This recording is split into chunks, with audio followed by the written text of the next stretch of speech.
Hello learners, welcome back to my channel Hafshaz bright classes. आज का हमारा टॉपिक है अकाउंटिंग इक्वेशंस। हम आज अकाउंटिंग इक्वेशंस को डिस्कशन करेंगे कि अकाउंटिंग इक्वेशंस होती क्या हैं। ठीक है, कि जो हमारे बिजनेस के अंदर क्या होता है कि इक्वेशन होती है कि एसेट्स माइनस लिएबिलिटीज़ क्या होता है, हमारा कैपिटल होता है। एसेट्स को हम लायबिलिटीज से माइनस करते हैं तो वो हमारा अकाउंटिंग इक्वेशंस बन जाती है। अकाउंटिंग इक्वेशंस के अंदर क्या होता है, लेखांकन समीकरण एक विवरण है जो संपत्तियों एवं कुल दायित्वों की समानता को दिखाता है। कि जो हमारी एक साइड में हमारी एसेट्स होती है, एक साइड में हमारी लायबिलिटीज़ होती हैं, वो उनके अंदर जो समानता होती है, इक्वालिटी होती है, वो उसे दिखाता है। कुल देयताओं में दायित्वों एवं पूंजी की सम्मिलित किया जाता है कि जो इसके अंदर हमारे दायित्व हैं, लायबिलिटीज़ हैं और कैपिटल है, इनको शामिल किया जाता है।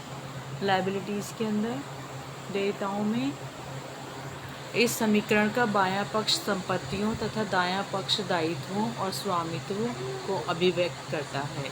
Accounting statement is a statement showing the equality of assets and total equity. Total equity includes liabilities and capital. The left side of equation represent assets. Left side में assets रखी जाती हैं and the right side represents liabilities and honor equity. The total asset of the business are always equal to as total liability. Okay, accountancy equations, assets equal total equity or asset equal liability plus capital, liability equal asset minus capital, capital equal asset minus liabilities और capital plus liabilities equal हो जाता है assets के। सो संपत्तियाँ asset equal to equities या कुल देनदारियाँ। अब जैसे यहाँ पर हमें क्वेश्चन दिया हुआ है, यदि एक व्यवसाय की पूंजी 1,25,000 से और दायित्व 25,000 हैं तो व्यवसाय की कुल संपत्तियों की गणना कीजिए।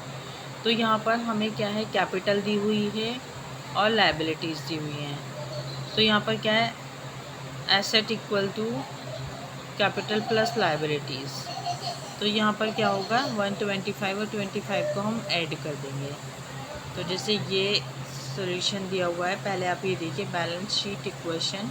एसेट साइड ये है, कैपिटल एंड लायबिलिटीज़ ये हैं। एसेट्स में हमारी क्या क्या चीज़ें इंक्लूड होती हैं, cash in hand, cash at bank, sundry debtors, bills receivable, stock in trade, accrued income, prepaid expenses, land and buildings etcetera, machine, plant, furniture, investment etcetera. Capital and liabilities के अंदर आता है capital plus liabilities, bank overdraft, bills payable, creditors, outstanding expenses, income received in advance, bank loan etcetera. यदि एक व्यवसाय की पूंजी 1,25,000 और दायित्व 25,000 है तो व्यवसाय की कुल संपत्तियों की गणना कीजिए। तो यहाँ पर क्या है, एसेट इक्वल होता है लायबिलिटीज़ प्लस कैपिटल के। तो एसेट साइड ठीक, दूसरी साइड में हमने 25,000 रख दी, 1,25,000 कैपिटल रख दी, दोनों को हमने ऐड कर दिया, 1,50,000 हमारा आंसर हो जाएगा। फिर सेकंड पार्ट में आपको दिया हुआ है, अभी सेकंड पार्ट देख लीजिए। एक व्यवसाय की कुल संपत्तियाँ 2 लाख और पूंजी 1,20,000 है तो दायित्वों की गणना कीजिए। तो यहाँ पर क्या है, एसेट्स हैं 2 लाख, कैपिटल है 120, तो एसेट माइनस कैपिटल हो जाएगा 80,000। तो यहाँ पर सेकंड पार्ट है एसेट्स 2 लाख, कैपिटल 120, तो यहाँ पर 80,000 आपका आंसर आ जाएगा। Formula based on accounting equation. Assets equal liabilities plus capital. Liabilities equal assets minus capital. Capital equal asset minus liabilities. Closing capital, opening capital plus additional capital plus profit minus expenses, losses minus drawings. फिर closing capital, closing assets minus closing liabilities. Opening capital, closing capital minus additional capital minus profit plus expenses plus drawings. कि अगर closing capital है तो closing assets में से closing liabilities को हम minus कर देंगे. क्लोजिंग कैपिटल है तो ओपनिंग कैपिटल के अंदर एक्सपेंसेस भी माइनस होंगे और ड्राइंग्स भी, और प्रॉफिट प्लस होगा. ओपनिंग कैपिटल और क्या है एडिशनल कैपिटल, सब चीज़ें ऐड हो जाएंगी. लेकिन जब हम क्लोजिंग कैपिटल निकाल रहे हैं तब, बट जब हम ओपनिंग कैपिटल निकालेंगे तो हम क्लोजिंग कैपिटल से एडिशनल कैपिटल माइनस करेंगे, प्रॉफिट माइनस करेंगे, एक्सपेंसेस और ड्राइंग्स को प्लस किया जाएगा. Drawings opening capital plus additional capital plus profit minus expenses closing capital minus हो जाएगा. तो यहाँ पर ड्राइंग्स निकालने के लिए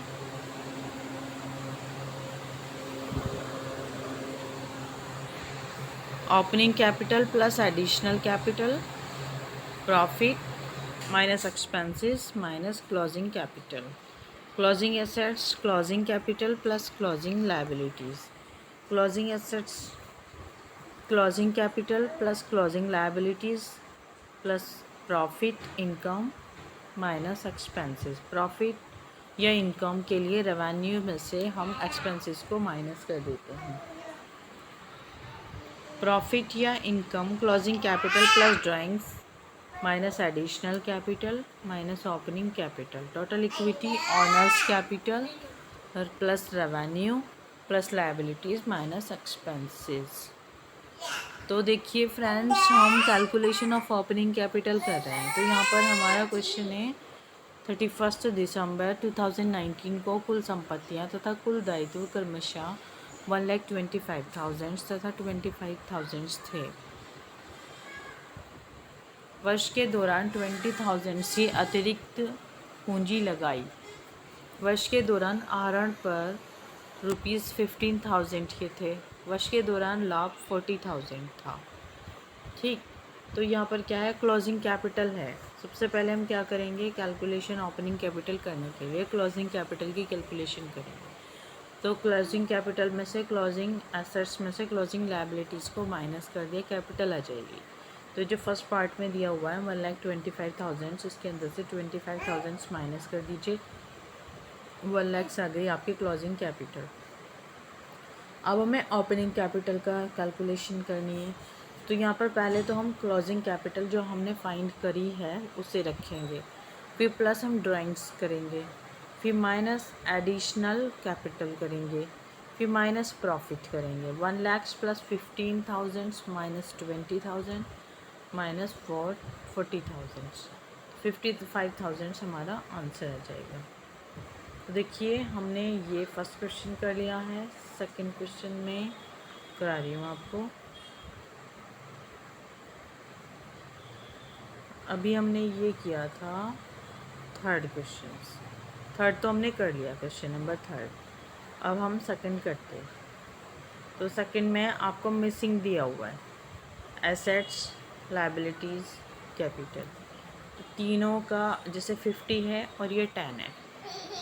कैपिटल क्या होती है, एसेट्स माइनस लायबिलिटीज़, 40,000 से यहाँ पर आ जाएगा. फिर यहाँ पर 30,000 और ये 5,000. Liabilities plus capital assets 35,000. फिर यहाँ पर क्या है, एसेट्स माइनस कैपिटल, लायबिलिटीज़ आ जाएंगी. यहाँ पर 4,000 आ जाएगा, 40 माइनस 36.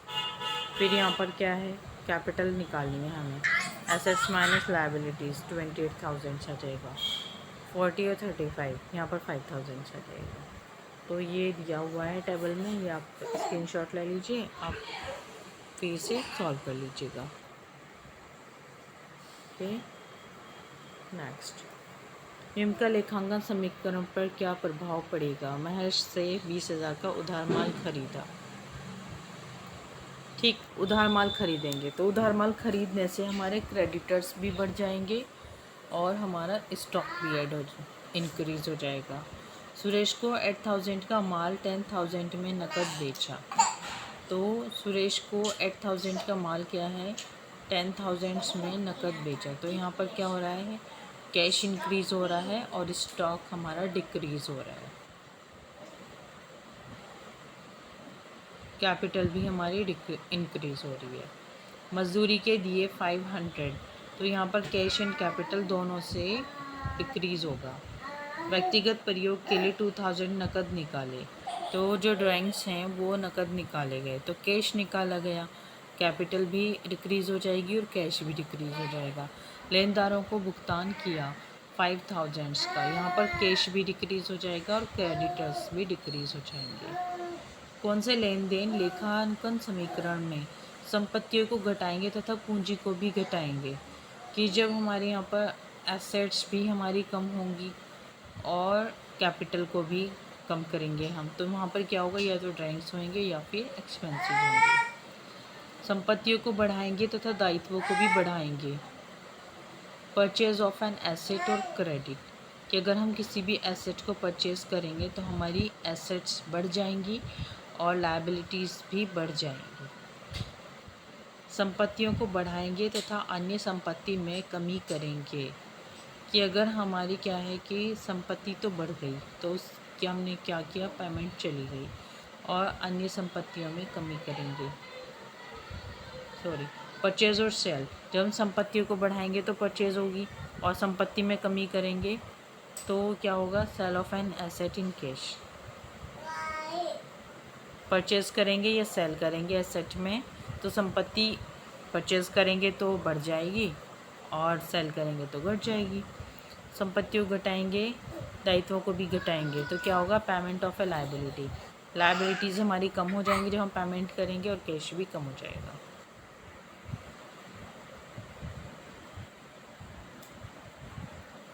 निम्नलिखित के आधार पर प्रलेखन समीकरण दिखाइए तथा अंतिम नए समीकरण शेषों से स्थिति विवरण बनाइए।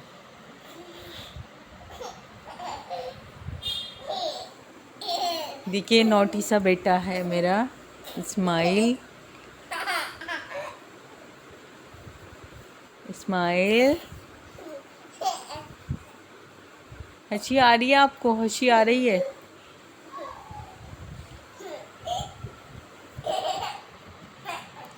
मनु ने रोकड़ लगाकर व्यवसाय प्रारंभ किया। तो स्टार्ट करते हैं क्वेश्चन। 50,000 से फर्नीचर खरीदा 500, माल उधार खरीदा 4,000, 500 लागत का माल नकद बेचा 700, किराया प्राप्त किया 200, माल नकद क्रय किया 1000, व्यक्तिगत प्रयोग के लिए निकाले 700, लेनदारों को भुगतान किया 400, वेतन के भुगतान किए 200। तो यहाँ पर मैंने टेबल बनाई हुई है, ठीक है। तो पहले तो ये वाला क्वेश्चन देख लो आप।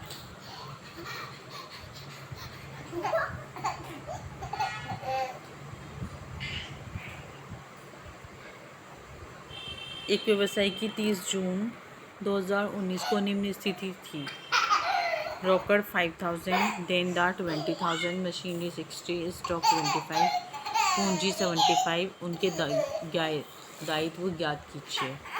तो यहाँ पर हमने क्या करना है, एसेट्स को ऐड कर लेना है। 1,10,000 एसेट हो जाएंगे। Asset equal liabilities plus capital. 1,10,000 equal liability plus 75,000। तो 1,10,000 माइनस 75,000, 35,000 हमारा बैलेंस रह जाएगा जो लायबिलिटीज़ है। निम्न का लेखांकन समीकरण पर क्या प्रभाव पड़ेगा? महेश से 20,000 का माल उधार खरीदेंगे। तो जो क्वेश्चन अभी आपको पीछे कराया है मैंने, तो उसके अंदर यही है कि हमारे क्या चीज़ें, किसी भी ट्रांजैक्शन का फ़र्क स्टॉक, क्रेडिटर, एसेट और लायबिलिटीज़ पर क्या प्रभाव पड़ता है, वो इंक्रीज़ होती हैं या डिक्रीज़ होती है, ये आपको बताना है। कौन से लेनदेन लेखांकन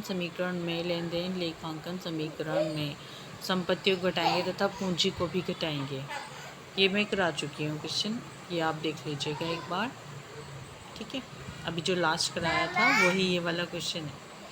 निम्नलिखित के आधार पर प्रलेखन समीकरण दिखाइए। ये क्वेश्चन अभी पढ़ा था मैंने और इसकी मैं टेबल दिखाना चाहती हूँ आपको कि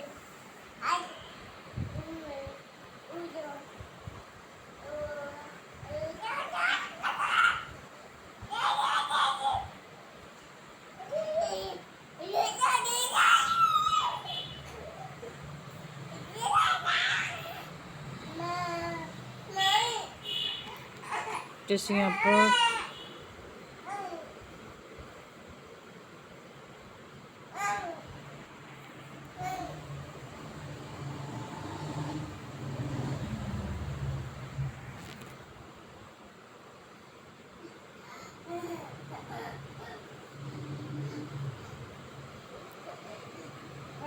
जैसे फर्स्ट एंट्री थी वहाँ पर परचेज फर्नीचर इंक्रीज़ होगा, बिजनेस स्टार्ट करेंगे, कैश इंक्रीज़ होगा, कैपिटल इंक्रीज़ होगा। परचेज फर्नीचर इंक्रीज़ होगा एंड कैश डिक्रीज़ होगा। Purchase goods on credit, cost क्या होगा, स्टॉक इंक्रीज़ हो रहा है अगर हम क्रेडिट पर कोई भी गुड्स परचेज करते हैं। तो यहाँ पर क्या है, क्रेडिटर्स भी इंक्रीज़ होंगे क्योंकि हमने क्रेडिट पर ख़रीद रहे हैं हम। Sold goods to cash increase, stock increase. Rent received, cash increase, cash okay. Debit increase, capital increase हो जाएगी। Purchase goods for cash, stock increase, cash decrease. Withdraw cash decrease हो जाएगा, कैपिटल भी डिक्रीज हो जाएगी। Paid to creditors, cash decrease, creditors decrease. Paid salary, cash decrease, salary equal होता है expenses के, हैंस कैपिटल इंक्रीज्ड।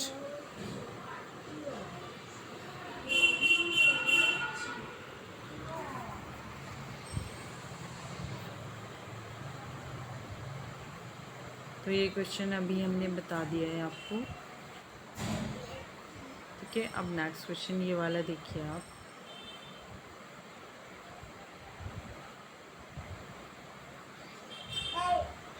जैसे ये वाला क्वेश्चन था आपका। यहाँ पर क्या है कि हमने ये सारे ट्रांजेक्शन से मनु ने रोकड़ लगाकर व्यापार प्रारंभ किया। फर्नीचर खरीदा, माल उधार खरीदा, 500 लागत का माल नकद बेचा।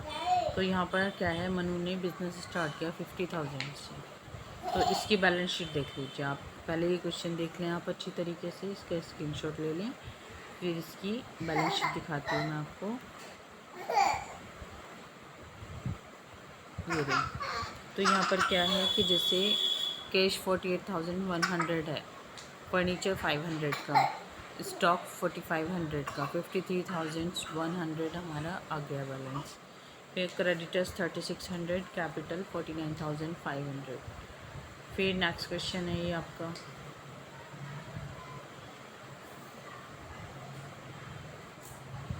इसका रिमेनिंग पार्ट ये रहा और जो बाकी है वो पीछे वाले पेज पर है। ये रहा, हरीश ने 1,80,000 नकद से व्यापार प्रारंभ किया। 60,000 का नकद तथा 30,000 का उधार माल खरीदा, 40,000 का माल नकद बेचा,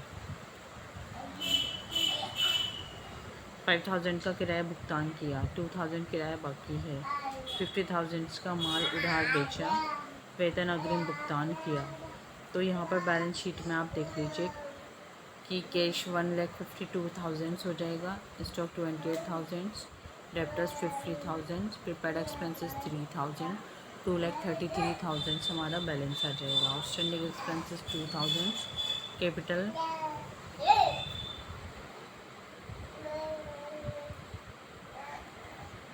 2,01,000, 30,000 क्रेडिटर्स हो जाएंगे। तो ये था फ्रेंड्स हमारा आज का टॉपिक, अकाउंटिंग इक्वेशन से रिलेटेड जो भी सारी चीज़ें थी वो देख लिए। ठीक, अगर आपको टेलीग्राम चैनल ज्वाइन करना है तो आप कर लीजिए, ऑप्शंस ब्राइट क्लासेस के नाम से। मैं इसके ऊपर इसकी PDF डाल दूँगी। फिर आप कॉपी कर लीजिएगा इसे। नोट्स बनाना चाहें बना लीजिए, क्योंकि जो न्यूमेरिकल क्वेश्चंस होते हैं वो प्रैक्टिस से ही सही तरीके से आ पाते हैं। और बाकी हम इसके प्रैक्टिस क्वेश्चंस डालेंगे जो MCQ बेस्ड होंगे, ठीक है। और please thank you for watching. आप शेयर कर दीजिए अपने कॉमर्स वाली फ्रेंड्स को जो भी वीडियोस को देखना चाहते हैं, और सब्सक्राइब करिए, शेयर करिए, लाइक करिए, और साथ बने रहिए। Thank you, bye.